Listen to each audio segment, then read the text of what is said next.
Às vezes, um homem toma uma decisão que pode destruir tudo o que ele mais deseja na vida. E Miguel estava prestes a fazer exatamente isso, fingindo ser outra pessoa para espiar a mulher que seria sua esposa. O que ele ouviria nos próximos dias mudaria não apenas o destino dele, mas também o de uma moça chamada Cida, que nem imaginava estar sendo observada por olhos que buscavam julgar seu coração. A poeira subia da estrada de terra sob os pés descalços de Maria Aparecida, conhecida por todos como Cida. Aos 24 anos, ela carregava nos ombros um peso que mulheres de sua idade não deveriam conhecer. A pequena propriedade onde vivia com a família estava caindo aos pedaços, literal e metaforicamente. As cercas pendiam para o lado. Os animais eram poucos e magros, e a pintura da casa descascava como a dignidade que seu pai havia jogado fora nas mesas de jogo da cidade. Naquela manhã de céu azul e sol inclemente, Cida voltava do poço com 2 baldes pesados de água. Suas mãos calejadas seguravam as alças de madeira com firmeza, e ela nem sequer franzia a testa com o esforço. Havia aprendido cedo demais que reclamar não mudava nada. Apenas desperdiçava o ar que poderia usar para respirar e seguir em frente. Sua mãe, Dona Joana, estava deitada novamente. A saúde frágil desde o parto difícil de Rosa, 16 anos atrás. E Rosa, sua irmã caçula, merecia um futuro melhor que aquele pedaço de chão seco e dívidas acumuladas. O pai de Cida estava sentado na varanda, olhando para o horizonte como se esperasse que a sorte aparecesse caminhando pela estrada. Mas a sorte tinha abandonado aquela família há muito tempo, levada pelas mesmas mãos que agora tremiam levemente, mãos de homem que perdeu tudo apostando em promessas de cartas e dados. Ele não olhou para a filha quando ela passou. Talvez por vergonha, talvez porque já não conseguia mais encarar o peso do que tinha feito. Cida despejou a água no tanque de barro e voltou para dentro da casa. O cheiro de café fraco e pão dormido preenchia a cozinha pequena.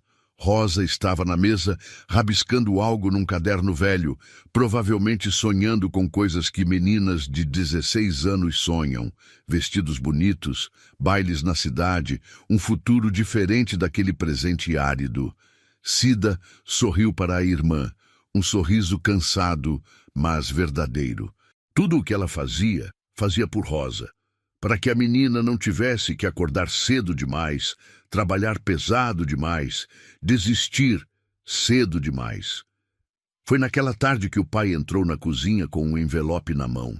O papel era bom, caro, muito diferente das contas que costumavam chegar ali. Ele colocou o envelope na mesa, na frente de Cida, e finalmente a olhou nos olhos.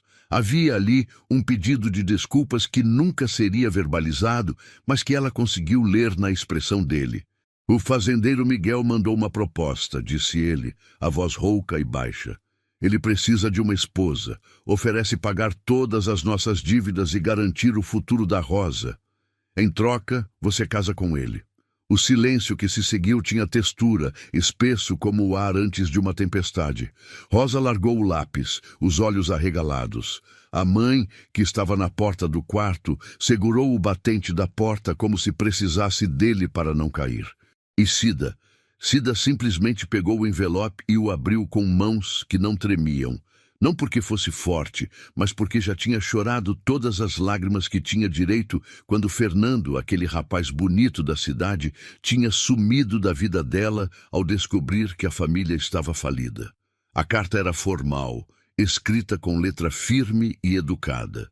Miguel apresentava-se como viúvo, proprietário da maior fazenda de café da região. Homem sério e trabalhador, que buscava uma esposa para cuidar da casa e, eventualmente, dar-lhe filhos. Não havia promessas de amor, não havia falsas declarações românticas. Era uma proposta comercial, clara e direta, honesta pelo menos nisso. Cida leu a carta 2 vezes. Depois dobrou-a cuidadosamente e colocou-a de volta no envelope. Olhou para Rosa, para aquele rosto jovem e sonhador que merecia conhecer coisas boas da vida. Olhou para a mãe, fraca e doente, que precisava de remédios que não podiam comprar. Olhou para o pai, aquele homem quebrado que tinha destruído tudo, mas que ainda era seu pai. Eu aceito, disse ela, simples assim. 2 palavras que mudariam tudo. Se você está chegando aqui no canal agora, venha fazer parte dessa família. Se inscreva para não perder nenhuma história como essa. É de graça e você ajuda a fortalecer essa comunidade de pessoas que adoram histórias emocionantes. Escreva também nos comentários de onde você nos ouve. A gente adora saber até onde nossas histórias chegam. Rosa começou a chorar, mas não de tristeza. Eram lágrimas de alívio misturadas com culpa. Cida se levantou, abraçou a irmã e sussurrou no ouvido dela que estava tudo bem, que algumas pessoas nascem para sacrificar e outras para serem salvas, e que não havia vergonha nenhuma em nenhum dos 2 papéis. O pai escreveu a resposta naquela mesma noite, aceitando a proposta. Em poucas semanas, Cida seria a esposa do fazendeiro Miguel, um homem que ela nunca tinha visto, sobre quem sabia apenas o que as fofocas da região contavam. Diziam que ele era um homem fechado, sério demais, que raramente sorria desde que a esposa Lúcia tinha morrido 5 anos atrás. Diziam que o parto tinha sido terrível, que ela tinha sangrado por horas antes de partir, e que o bebê, um menino, tinha vivido apenas 2 dias. Diziam que Miguel tinha mudado depois disso, que tinha se tornado frio, distante, dedicando-se apenas ao trabalho na fazenda como se quisesse esquecer que tinha um coração batendo no peito. Mas Cida não esperava amor dele. Esperava apenas respeito, um teto seguro e a possibilidade de cuidar de sua irmã. O resto, bem, o resto eram luxos que ela tinha aprendido a viver sem. Enquanto Cida preparava seu coração para um casamento sem amor, Miguel estava em sua fazenda, a muitos quilômetros dali, olhando pela janela do escritório para as terras que se estendiam até onde a vista alcançava. Ele tinha construído tudo aquilo com as próprias mãos, junto com Lúcia. Cada pé de café plantado era uma memória, cada cerca erguida tinha o suor dos 2. E agora estava ali, sozinho, prestes a trazer outra mulher para ocupar o lugar que ainda doía como ferida aberta. Seu Antônio, o capataz que trabalhava com ele há mais de 20 anos, entrou no escritório sem bater. Era o único que tinha essa liberdade. Homem de cabelos brancos e mãos grossas de tanto trabalho, ele conhecia Miguel desde que o patrão era apenas um menino, ajudando o pai na lavoura. "O senhor está com aquela cara de novo", disse Antônio, sentando-se na cadeira em frente à mesa sem pedir licença. "A cara de homem que vai fazer besteira." Miguel virou-se da janela. "Não é besteira, é precaução. Precaução é trancar a porta de noite. O que o senhor quer fazer é loucura." Miguel tinha contado o plano para Antônio na noite anterior. Queria se disfarçar de peão, ir trabalhar na propriedade da família de Cida, observá-la sem que ela soubesse quem ele era. Ver se ela era uma mulher de verdade ou apenas mais uma que via nele uma forma de escapar da pobreza. Depois do que tinha passado, depois de perder Lúcia e o filho, não podia se dar ao luxo de confiar cegamente. "Ela aceitou casar comigo sem me conhecer", argumentou Miguel. "Isso já diz muito. Diz que a família está desesperada", retrucou Antônio. "Não diz nada sobre o caráter dela. Exatamente por isso preciso saber." Antônio balançou a cabeça, mas conhecia aquele homem bem demais para saber que, uma vez decidido, não havia argumento que o fizesse mudar de ideia. "Então está bem. Vou preparar as roupas velhas, os documentos falsos dizendo que você é um tal de José das Couves, procurando trabalho temporário. Mas quando isso explodir na cara do senhor, e vai explodir, não diga que não avisei." 2 dias depois, Miguel desceu de uma carroça velha na entrada da propriedade da família de Cida. Vestia calças remendadas, camisa de algodão surrada e um chapéu de palha desbotado. Tinha deixado a barba crescer por 3 dias e esfregado terra nas mãos para esconder a pele que, apesar do trabalho na fazenda, não tinha as mesmas marcas de quem trabalha por necessidade desde criança. O pai de Cida o recebeu com desconfiança, mas precisava de braços para o trabalho. Perguntou de onde vinha, o que sabia fazer, quanto cobrava. Miguel, como José, respondeu com voz mais grossa que a sua natural. Disse que vinha de longe, que sabia de tudo um pouco, que trabalhava por comida e um lugar para dormir. O velho aceitou. Tinha cercas para consertar, lenha para rachar, terra para preparar. E depois do casamento da filha, com o dinheiro que o fazendeiro ia mandar, talvez pudesse pagar o salário atrasado. Foi assim que Miguel passou a viver naquela propriedade pequena e decadente. Acordava antes do sol nascer, trabalhava até o corpo doer, comia o que lhe davam e dormia num canto do celeiro com os outros trabalhadores temporários. E observava. Observava tudo. Cida acordava cedo, sempre a primeira. Acendia o fogão, preparava café, cuidava da mãe doente. Falava pouco, mas quando falava, sua voz tinha uma firmeza que contrastava com a delicadeza do rosto. Ela tratava os trabalhadores com respeito, algo raro. Não os via como inferiores, apenas como pessoas fazendo um trabalho. Quando um dos peões mais velhos passou mal no sol, foi ela quem trouxe água fresca, quem o ajudou até a sombra, quem ficou ali até ter certeza de que ele estava bem. Miguel, disfarçado de José, observava aquilo de longe, fingindo estar ocupado consertando uma cerca. Havia algo naquela moça que o intrigava. Ela não sorria muito, mas quando sorria para a irmã mais nova, o sorriso era verdadeiro, alcançava os olhos. Ela era magra. Não da magreza elegante das mulheres da cidade, mas da magreza de quem divide o prato para que outros comam mais. As mãos dela eram ásperas, calejadas, mãos de quem trabalha duro. No terceiro dia, enquanto Miguel rachava lenha perto da casa, ouviu música. Era um violão tocado com habilidade e uma voz feminina que cantava baixinho. Ele se aproximou da janela dos fundos e viu Cida sentada numa cadeira velha, o violão no colo, cantando para a irmã e para a mãe. A letra falava de esperança, de dias melhores, de não desistir mesmo quando tudo parece perdido. E havia tanta emoção naquela voz que Miguel sentiu algo apertar no peito, algo que não sentia há 5 anos. Quando ela terminou de cantar, Rosa aplaudiu e pediu outra música. Mas Cida balançou a cabeça, disse que precisava terminar de lavar as roupas antes de escurecer. Colocou o violão de lado com cuidado, como quem guarda algo precioso, e voltou para o trabalho. Mas Miguel tinha visto naqueles breves minutos uma mulher que ainda tinha sonhos guardados em algum lugar do coração, mesmo que a vida tentasse esmagá-los todos os dias.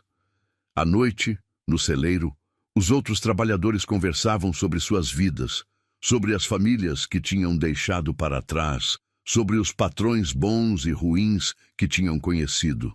Miguel fingia dormir, mas escutava tudo. Escutava também quando falavam sobre Cida, sempre com respeito. Diziam que ela era moça de palavra, que nunca prometia o que não podia cumprir, que tratava todo mundo com a mesma dignidade. Um dos peões mais velhos comentou que era uma pena ela ter que casar com um desconhecido, que merecia alguém que a valorizasse de verdade. Miguel ficou acordado por horas, depois que todos dormiram. As palavras do velho ecoavam na cabeça dele. Será que ele valorizaria Cida de verdade? Ou estava apenas procurando alguém para preencher um vazio, para cumprir uma função? E essa farsa toda, esse disfarce, não seria apenas mais uma forma de controlá-la antes mesmo de conhecê-la de verdade? Mas era tarde demais para voltar atrás. Já estava ali, já tinha mentido, já tinha começado a observá-la. Precisava continuar até ter certeza, até saber se podia confiar nela. até descobrir quem Maria Aparecida realmente era, quando ninguém importante estava olhando. Só que a cada dia que passava, Miguel percebia algo perturbador. Talvez não fosse Cida quem estava sendo testada. Talvez fosse ele mesmo.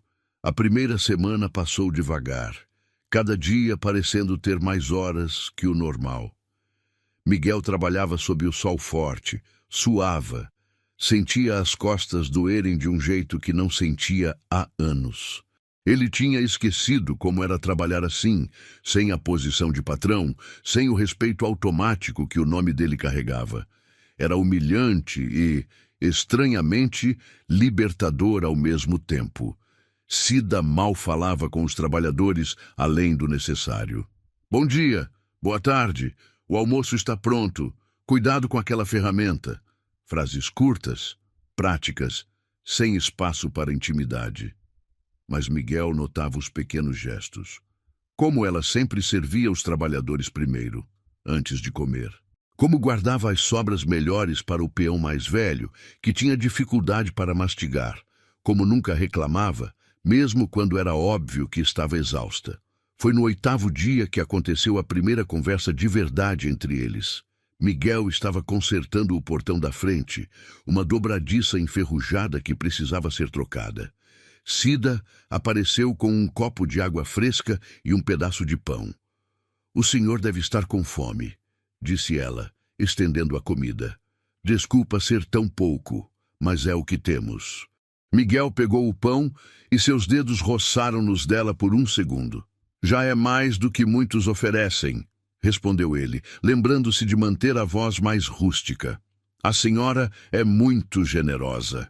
Cida deu de ombros. Generosidade seria ter mais para dar. Isso aqui é apenas decência. Ela ia se virar para ir embora, mas Miguel falou antes de pensar. "A senhora toca violão muito bem. Ouvi outro dia." Ela parou, virou-se devagar, um lampejo de surpresa nos olhos. "O senhor ouviu? Desculpa, não queria ser intrometido, mas estava trabalhando perto da janela e a música chegou até mim. Faz tempo que não ouvia algo tão bonito." Cida ficou em silêncio por um momento, como se estivesse decidindo se aquele comentário era apropriado ou não. Então, pela primeira vez, ela sorriu. Não um sorriso grande, mas real. "Minha mãe que me ensinou. Antes de ficar doente, ela tocava na igreja aos domingos. Ela tem sorte de ter uma filha que continua fazendo música mesmo quando a vida não dá muitos motivos para cantar." As palavras saíram mais profundas do que Miguel pretendia. Cida o olhou de um jeito diferente, como se o enxergasse pela primeira vez. "O senhor não fala como os outros trabalhadores", disse ela, quase uma acusação, mais suave. Miguel sentiu o coração acelerar. "Fui criado por uma tia que valorizava a educação. Me ensinou a ler, escrever, falar direito. Depois ela morreu e precisei trabalhar. Mas as palavras ficaram." Cida assentiu, parecendo aceitar a explicação. "Guarde as palavras então. São tesouros que ninguém pode roubar de você." E foi embora, deixando Miguel sozinho com o pão na mão e um aperto no peito que não sabia nomear. Ele tinha mentido para ela de novo, criado mais uma camada de falsidade. Mas a forma como ela tinha falado sobre palavras como tesouros, havia algo tão puro naquilo que ele quis, pela primeira vez, ser honesto. Os dias seguintes trouxeram mais conversas. Pequenas, sempre breves, mas significativas. Cida começou a parar quando passava por ele trabalhando, a fazer perguntas sobre de onde vinha, o que tinha visto pelo mundo. Miguel, como José, inventava histórias, mas colocava verdades no meio. Falava sobre trabalhar duro, sobre perder pessoas amadas, sobre continuar mesmo quando tudo parece perdido. E Cida ouvia, realmente ouvia, com uma atenção que fazia Miguel se sentir visto de um jeito que não se sentia há anos. Uma tarde, enquanto ele ajudava a carregar água do poço, Cida comentou sobre o casamento que se aproximava. "Vou me casar em 3 semanas", disse ela, a voz neutra demais para ser natural, "com um homem que nunca vi." O senhor está com medo? Miguel perguntou, precisando ouvir a resposta. Cida parou de andar, os baldes de água balançando nas mãos. Medo? Não. Medo seria um luxo. Estou resignada. É diferente. Mas a senhora merece mais que resignação. Ela o encarou, e havia algo feroz naqueles olhos. Merecer e conseguir são duas coisas muito diferentes, José. Aprendi isso cedo. A vida não dá o que merecemos, dá o que sobra depois que os outros pegam o que querem. As palavras eram amargas, mas verdadeiras, e Miguel sentiu cada uma delas como um tapa na cara. Era assim que ela via o mundo? Era assim que ela via o casamento com ele? Como sobra, como resto, como o que ninguém mais quis. Naquela noite, deitado no celeiro, Miguel não conseguiu dormir. Ficou olhando para o teto de madeira velha, pensando em Lucia. Ela tinha escolhido casar com ele por amor, tinha visto nele alguém que valia a pena. Mas Cida estava apenas sobrevivendo, fazendo o que precisava fazer para salvar a família. Não havia romance nisso. Não havia escolha real. E ele, disfarçado de peão, observando-a como quem observa um animal no pasto antes de comprar, era melhor que isso. A resposta veio rápida e dolorosa. Não, não era. Mas já estava no meio da farsa. Já tinha mentido tanto que revelar a verdade agora seria ainda pior. Então continuou, dia após dia, trabalhando ao lado dela, conversando, ouvindo, aprendendo quem Maria Aparecida era. E a cada dia que passava, gostava mais do que descobria. A força silenciosa dela, a forma como cuidava de todos, sem esperar nada em troca, a inteligência afiada escondida atrás de frases simples.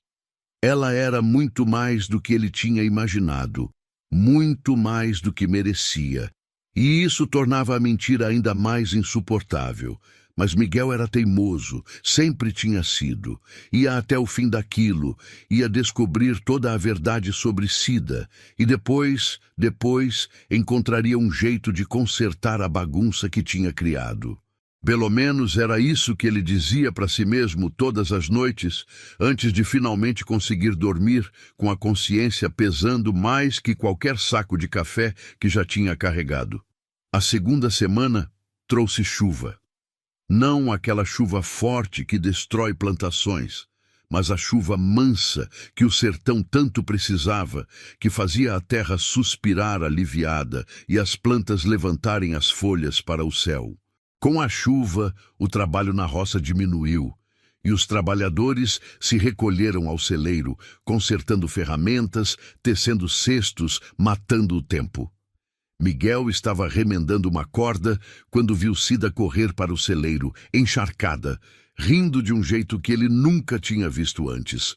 A chuva tinha pegado ela de surpresa no caminho do açude, e agora estava ali, pingando água, o cabelo grudado no rosto, parecendo anos mais jovem quando ria assim.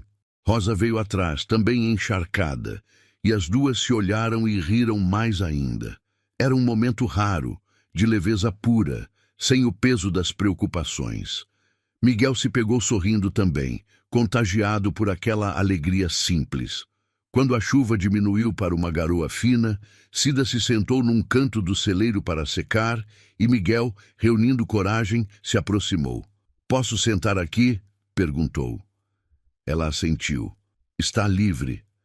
Eles ficaram em silêncio por um tempo, ouvindo o tamborilar da chuva no telhado de zinco.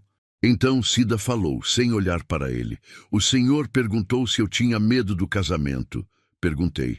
"A verdade é que tenho medo de outras coisas. Tenho medo de decepcionar. Tenho medo de não ser o que ele espera. Tenho medo..." Ela pausou, engoliu seco.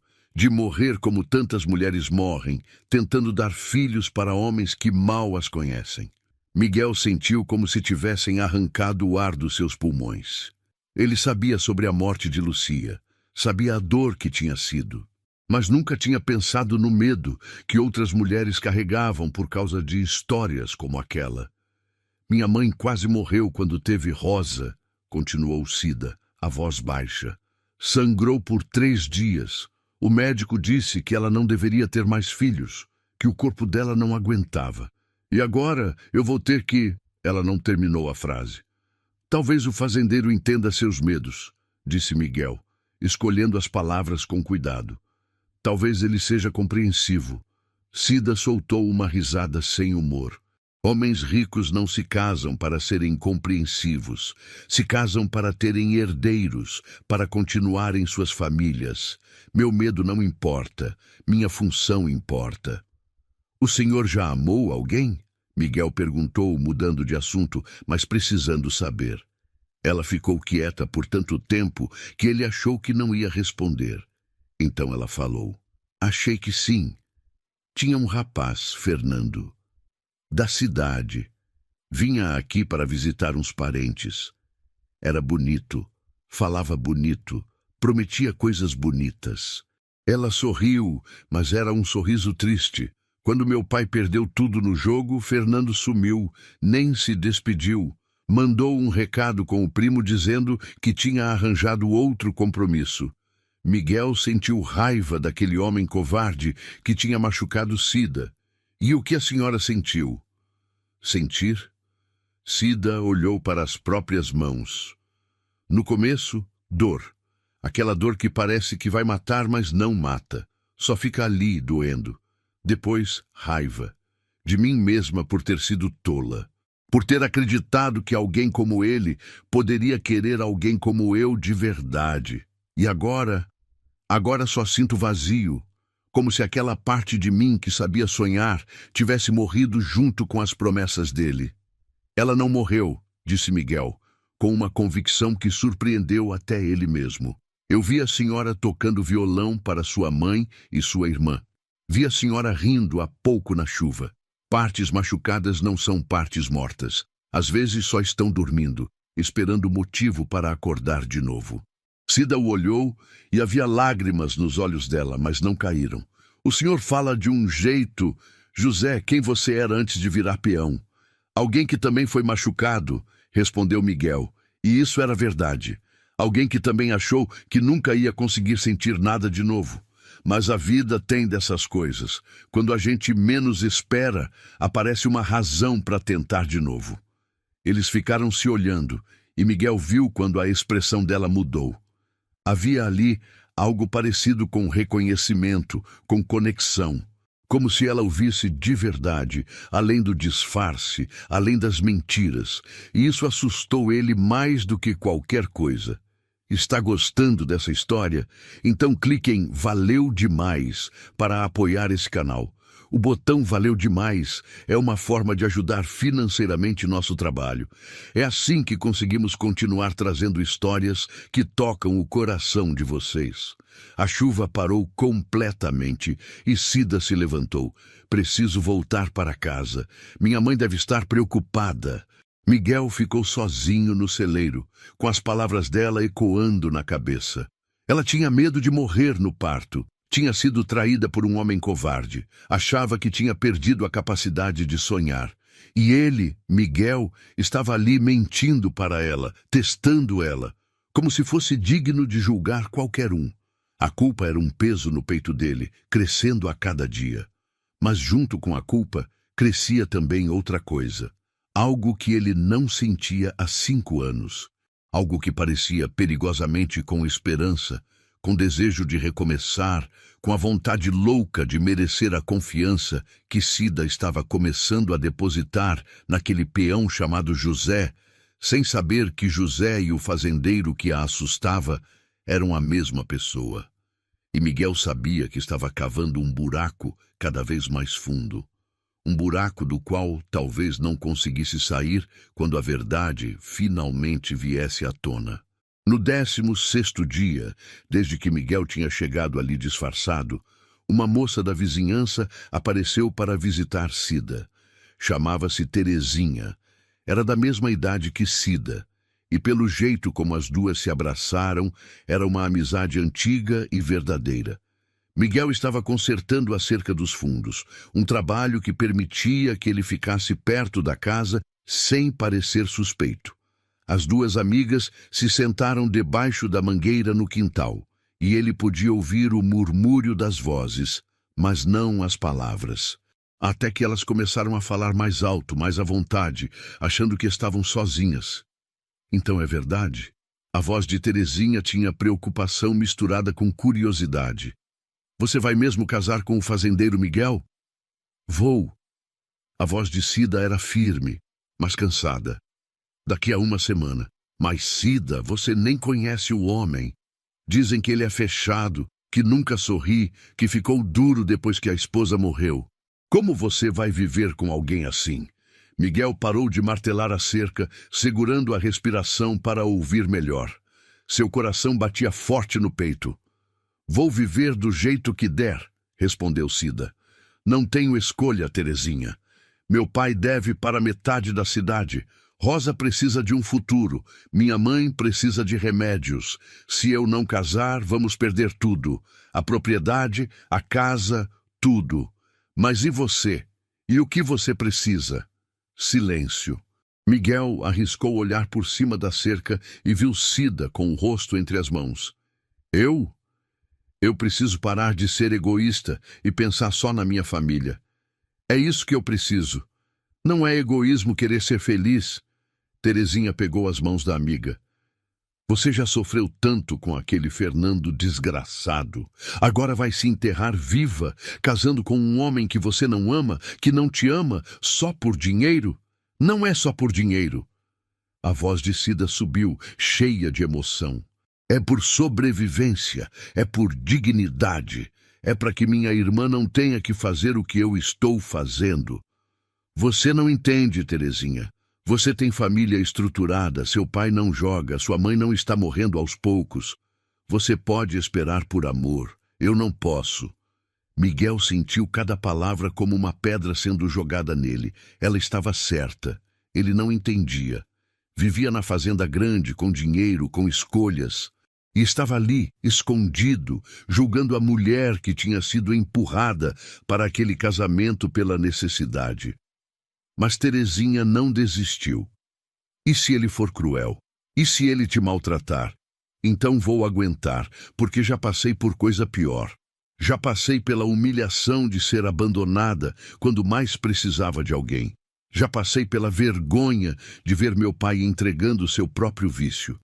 Já passei pelas noites em claro, cuidando da minha mãe, enquanto ela chorava de dor. Um marido frio e distante. Posso lidar com isso. Cida... A voz de Terezinha estava chorosa agora. Não, deixa eu terminar. A voz de Cida estava mais baixa, mas cada palavra era clara. Sabe o que é o pior? O pior não é casar sem amor. O pior é que eu conheci alguém. O coração de Miguel parou. Conheceu? Quem? Um dos trabalhadores temporários que meu pai contratou. José. É só um peão, não tem nada. Provavelmente vai embora depois do serviço. Mas Terezinha, quando eu converso com ele, sinto algo que não sentia há anos. Ele me olha como se eu fosse uma pessoa de verdade, não uma boca a mais para alimentar ou uma mercadoria para ser negociada. Me ouve quando eu falo, fala coisas que me fazem pensar. E eu fico imaginando, ela parou, a voz engasgada, fico imaginando como seria se fosse ele, se eu pudesse escolher, se a vida fosse diferente. Miguel estava paralisado atrás da cerca, não conseguia respirar direito. E você vai fazer o quê? Perguntou Terezinha. Nada. Não vou fazer nada, porque eu não tenho o luxo de seguir o que sinto. Em uma semana, vou me casar com o fazendeiro Miguel, vou morar na casa dele, vou cumprir meus deveres de esposa e vou enterrar o que sinto por José no mesmo lugar onde enterrei os sonhos que tinha com Fernando. Só que dessa vez, vou enterrar mais fundo. Tão fundo que nunca mais vou conseguir desenterrar. Miguel encostou na cerca, as pernas fracas. O que tinha feito? O que tinha feito? E o José, ele sabe? Perguntou Terezinha. Não, e não pode saber nunca. Ele vai embora daqui a uns dias, vai seguir a vida dele e vai esquecer da moça pobre que conversava com ele no fim da tarde. E eu vou fazer o mesmo. Vou esquecer que existe bondade no mundo, que existe alguém que me faz sentir vista, porque lembrar disso quando estiver na casa do fazendeiro, cumprindo uma função, seria cruel demais. As duas amigas ficaram em silêncio. Miguel ouviu soluços abafados. Não sabia se de Cida ou de Terezinha ou das duas. Desculpa, disse Cida finalmente. Não queria desabafar assim. Você veio me visitar para me alegrar e eu te joguei tudo isso. Eu sempre vou estar aqui para você, respondeu Terezinha. Sempre, não importa o que aconteça. Elas se abraçaram e Miguel se afastou da cerca devagar, o mundo girando ao seu redor. Ele tinha vindo ali para descobrir se Cida era uma mulher de caráter, se ela era digna de confiança. Mas tinha descoberto algo muito pior, ou muito melhor, dependendo de como olhasse.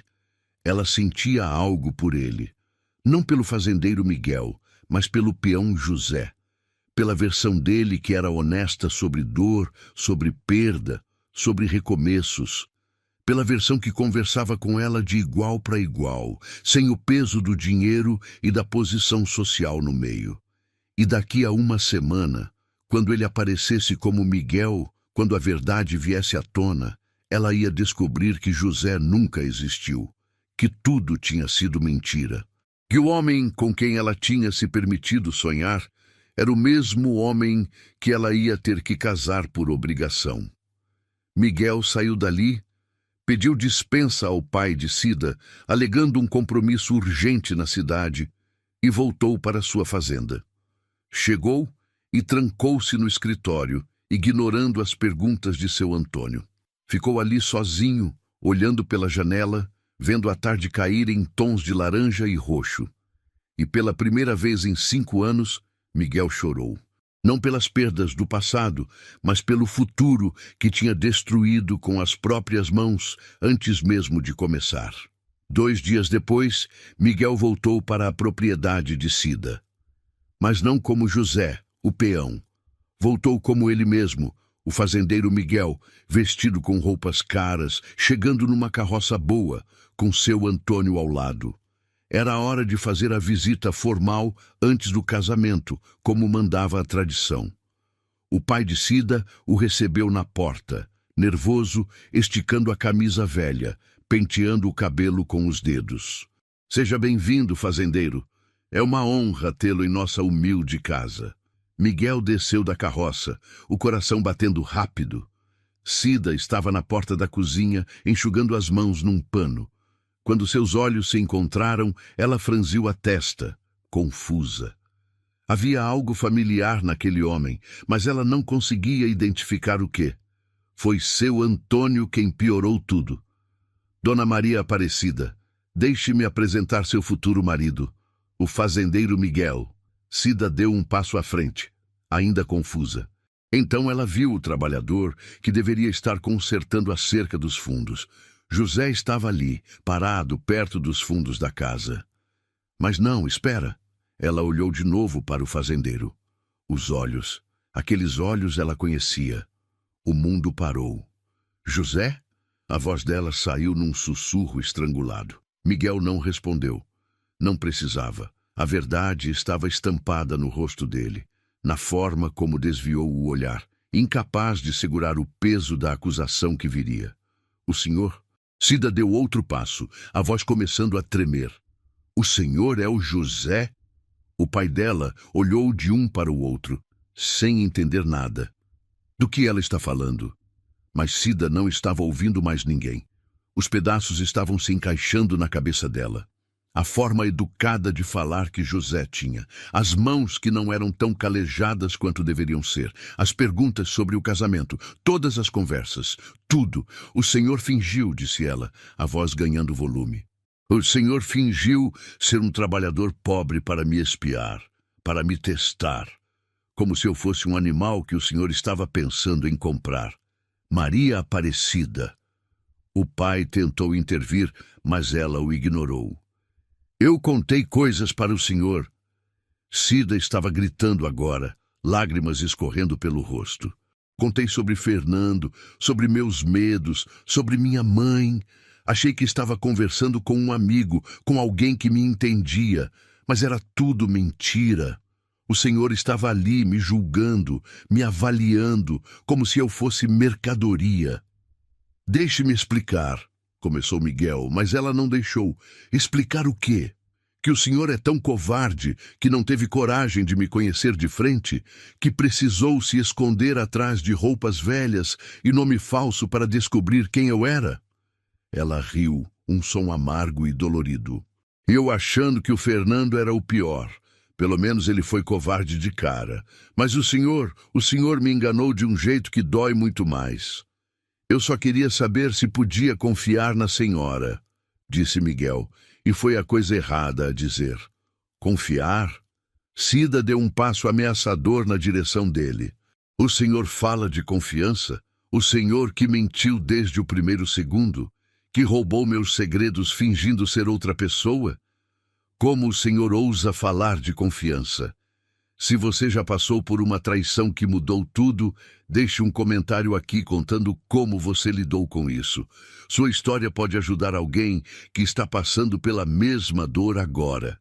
O pai de Cida finalmente entendeu o que estava acontecendo e empalideceu. Filha, precisamos desse casamento.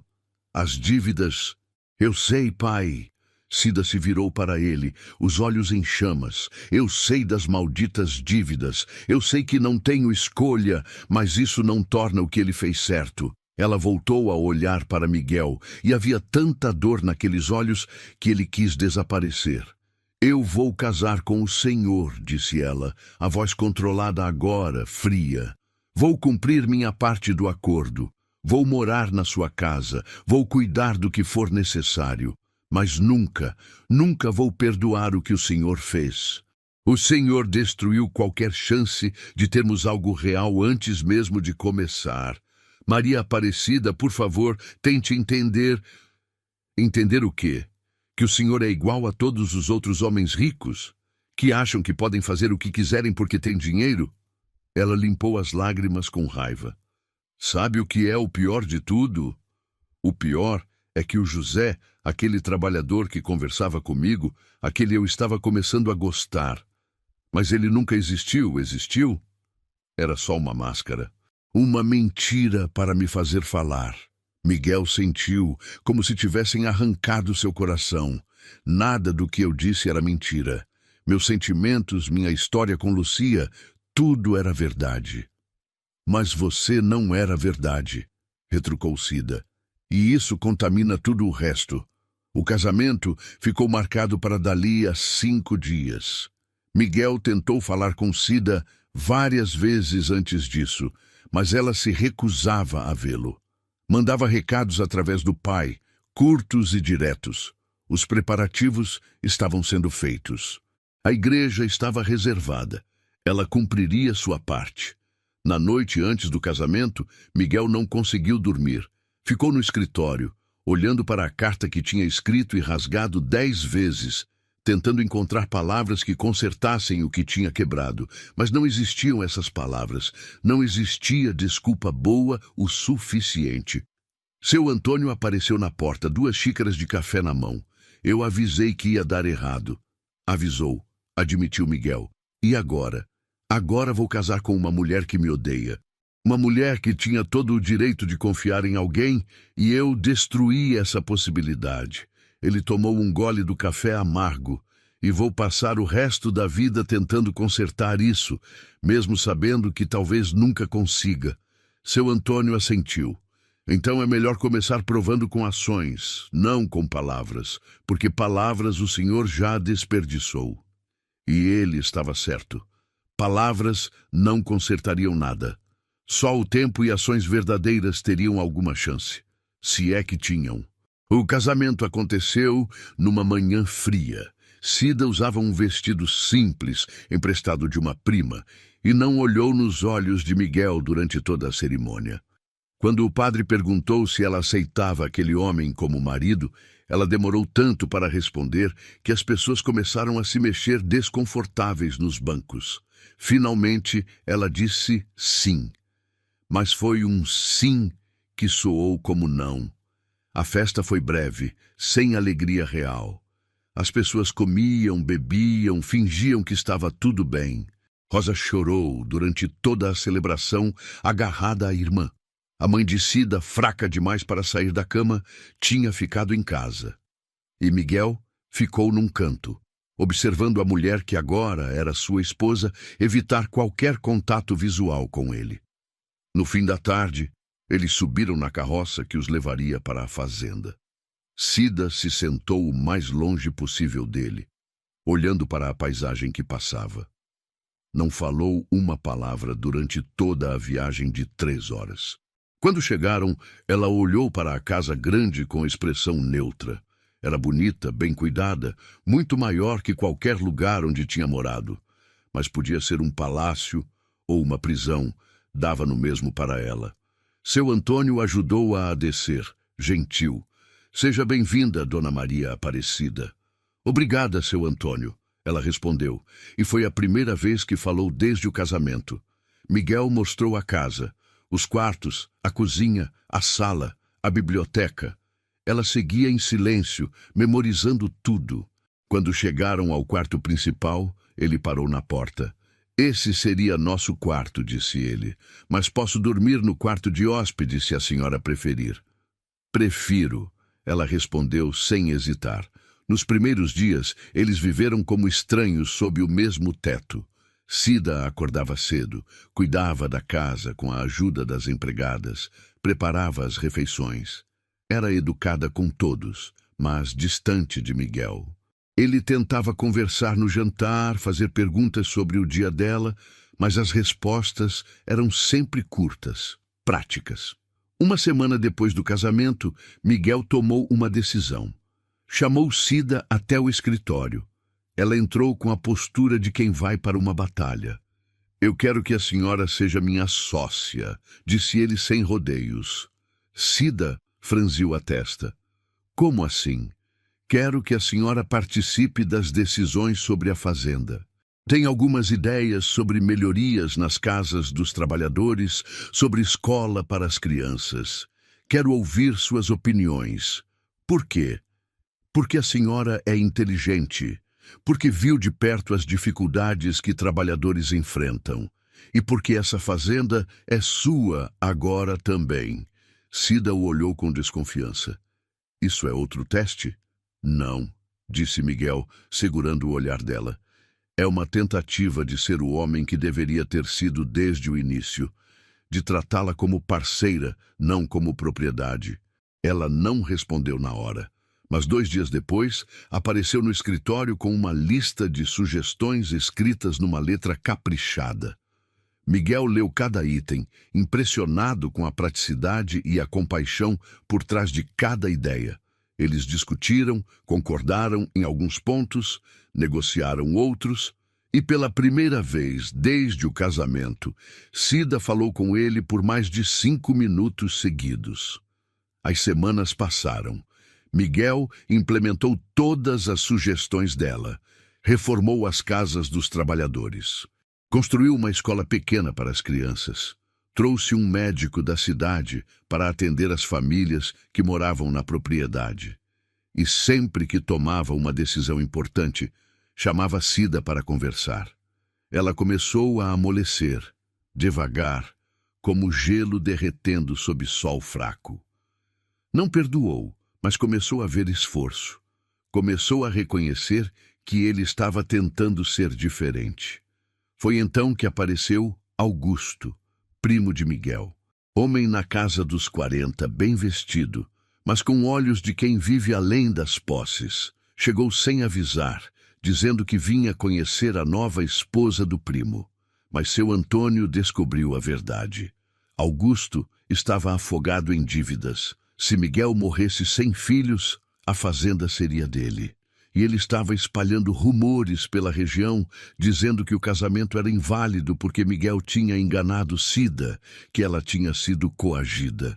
Quando Miguel contou isso para Cida, esperava ver satisfação nos olhos dela. Afinal, era uma saída possível. Anular o casamento, ficar com o dinheiro que ele tinha dado para a família, seguir livre. Mas ela o surpreendeu. Ele está mentindo, disse Cida com firmeza. Eu sabia da identidade dele antes de casar. Não fui enganada. Era mentira, mas era mentira por escolha dela. Por que está fazendo isso? Miguel perguntou depois que Augusto foi embora, ameaçado de processo se continuasse espalhando rumores. Porque eu escolhi casar com o Senhor, respondeu Cida. Foi uma escolha ruim, feita por motivos ruins, mas foi minha escolha. E ninguém vai tirar isso de mim inventando histórias sobre coação. Havia algo feroz nela, uma dignidade que não se curvava. E Miguel sentiu, pela primeira vez em semanas, algo parecido com esperança. Aquela noite, Cida apareceu na porta do escritório onde ele trabalhava. Posso entrar? Sempre! Ela se sentou na cadeira em frente à mesa dele. O senhor está tentando, observou ela. Estou vendo o esforço. Vou continuar tentando pelo resto da vida se for preciso. Ela ficou em silêncio, estudando o rosto dele. Ainda dói, disse ela finalmente. Ainda sinto raiva quando lembro como foi. Mas também reconheço que o senhor está sendo honesto agora. Completamente honesto, até quando dói. E isso é suficiente? Por enquanto é um começo. Não era perdão, mas era uma porta entreaberta. E Miguel sabia que precisava tratá-la com cuidado, provar todos os dias que merecia passar por ela. 6 anos depois, Miguel estava na varanda da casa grande, observando 3 crianças correrem pelo jardim. João, de 5 anos, puxava um carrinho de madeira. Lucia, de 3 anos, corria atrás do irmão rindo. E Antônio, o mais novo com apenas 1 ano, engatinhava na grama sob o olhar atento de Cida.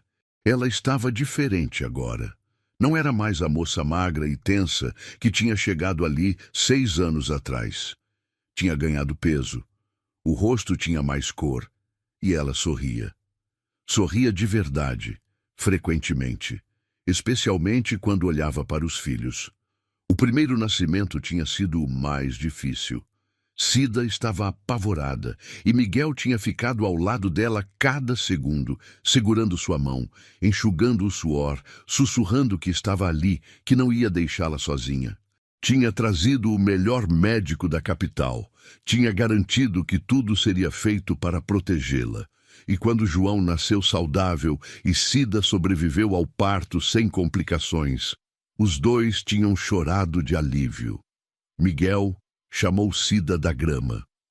Vem aqui. Ele desceu da varanda, sentou-se ao lado dela.